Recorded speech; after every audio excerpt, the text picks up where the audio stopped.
Just because your child is in middle school doesn't mean they don't need you anymore. They need you just as much as they did when they were younger.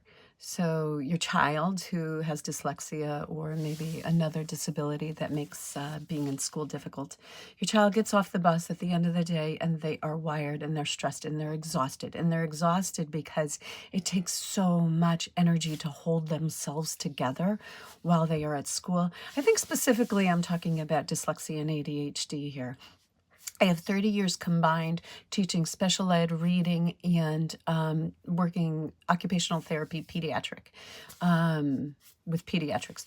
And what I've seen in all this time, and especially through my private practice, which is a pediatric OT practice with reading, is that the kids we get are stressed. They're so anxious. So what you as parents need to know, what we as teachers need to be reminded of, is that kids can't learn when they're in fight or flight. If your child has dyslexia, they're having one heck of a time focusing at school because they can't read what's going on. Or maybe they can read, but they're just slower.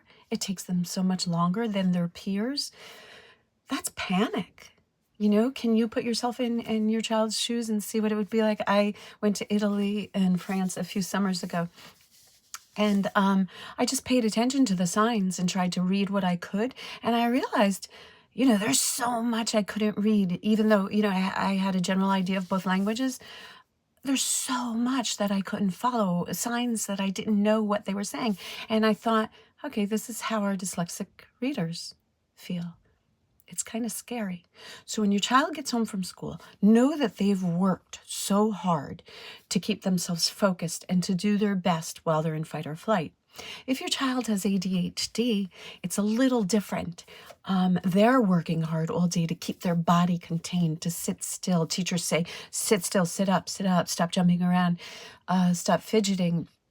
These kids are working all day to just control themselves. So before this video runs out, the number one thing I would do for these kids when they get off the bus, give them a snack. Try not to give them a screen. Give them a snack and get outside. Oh my goodness, get outside, get them moving and move with them, be with them. And it's the Northeast here. It's freezing and there's ice all over the place, and it's really tough for us to get outside and hike like we like to, or take the dogs for walks. You can dance. I was thinking about that. I used to do that with my kids in the kitchen, maybe even after supper or dinner, have them clean the dishes. Okay, but have the music on, have the music playing, and move.